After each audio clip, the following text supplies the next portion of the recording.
Nous sommes dépositaires de l'avenir de nos enfants et de nos petits-enfants. Or, les ressources naturelles sont rares et les contraintes des risques majeurs continuent de peser sur Mouéli. Il nous appartient donc de bâtir un territoire durable et de porter une attention permanente au rapport entre développement et environnement.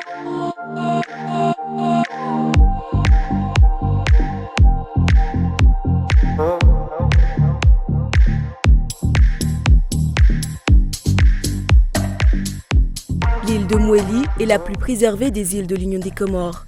Son parc national est riche en biodiversité d'importance mondiale. Son économie est d'abord basée sur l'agriculture, la pêche et l'élevage. Mais Mouéli, c'est aussi une île avec une population en croissance rapide, une surexploitation des ressources naturelles et des aménagements inappropriés. À ces enjeux s'ajoutent des risques croissants dus au changement climatique. L'île de Mouéli, tout comme d'autres îles dans le monde, est particulièrement vulnérable aux effets néfastes du changement climatique. La montée du niveau de la mer, qui grignote de plus en plus le littoral, favorise le phénomène d'érosion côtière. De même, la hausse des températures risque d'avoir des conséquences importantes en matière d'agriculture, de disponibilité de la ressource en eau ou encore de santé. Des pluies plus intenses à certains moments de l'année pourraient entraîner des inondations et glissements de terrain et donc dégrader des infrastructures et habitations déjà fragiles. L'aménagement du territoire joue un rôle important dans la réponse à ces défis en assurant que la répartition sur le territoire des activités, des équipements, des infrastructures et espaces naturels soit au service des populations, de la nature et des générations futures. Dans ce but, un schéma d'aménagement territorial, SAT, de l'île a été élaboré, coordonné par le ministère de l'Aménagement du Territoire et avec l'appui du programme Adapt Action de l'Agence française de développement. À travers ce document, nos communes, nos villages, nos territoires seront planifiés. Nous serons à mesure de cadrer pour l'actuelle génération, mais aussi nous sommes à mesure de prévoir sur les générations à venir.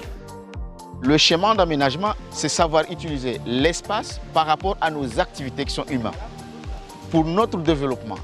Et que pour le développement, c'est l'économie, c'est le social, c'est la santé, c'est tout en fait.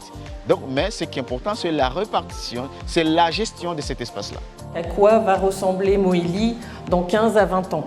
Quel est l'objectif qu'on vise dans tous les secteurs pour arriver à un projet de territoire, à un territoire équipé, qui respecte l'environnement, où les gens vivent dans de bonnes conditions, qui a un bon niveau de développement économique, etc.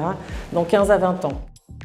Ce SAT a été préparé à l'issue d'une grande phase de diagnostic et de co-construction en 2021 et 2022 qui a mobilisé les représentants de l'État et des collectivités, du secteur privé, de la société civile et les populations elles-mêmes.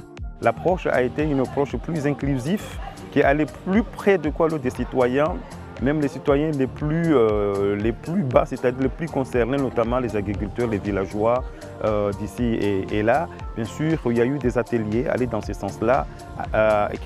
L'ambition, c'était d'écouter, mais en même temps prendre leurs suggestions. Il y avait déjà une représentativité au niveau étatique, il y avait une représentativité au niveau des organisations de la société civile.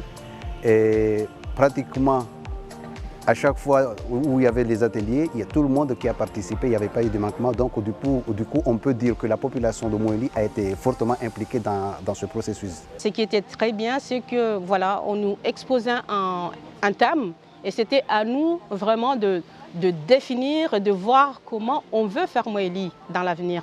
Et là, c'était très chouette parce qu'en fait, déjà, il y a eu beaucoup de discussions dans les ateliers qui nous permettaient nous-mêmes de voir exactement ce on veut.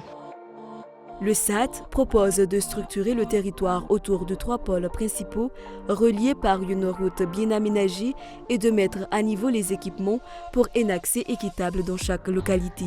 Il définit l'usage des sols au travers du plan de zonage. Le SAT vise à améliorer la résilience de l'île et de ses habitants face aux risques naturels et aux conséquences du changement climatique actuel. Ainsi, le SAT a défini les zones inondables et à risque qui deviendront inconstructibles, a identifié des solutions pour la sécurisation des infrastructures, des équipements, du patrimoine, comme le marché et la médina de Fomboni ou la route nationale. Des solutions fondées sur la nature pour la protection du littoral et la réduction de l'érosion côtière sont mobilisées au travers du SAT, comme la protection des mangroves ou la végétalisation des cordons dunières. La composante biodiversité est une composante essentielle dans le processus d'élaboration et même dans la mise en œuvre du schéma d'aménagement territorial de Moélie, puisque le développement se base essentiellement de la qualité des écosystèmes, de l'état de la biodiversité. La co-construction menée avec les autorités, le parc national et la population a permis de trouver un équilibre nécessaire entre développement économique, l'amélioration des conditions de vie des populations et préservation de l'environnement et une prise en compte des risques liés au changement climatique pour un développement résilient de l'île sur le long terme. À côté du naturel, si on arrive à avoir un développement tel qu'il est décrit, les universités, la santé, l'eau, l'électricité, je pense qu'il faut bien rêver. Hein. Ça sera, je sais pas, sans déchets, une petite île avec tous les moyens de transport disponibles. Ça fait rêver. Ça fait très rêver en fait.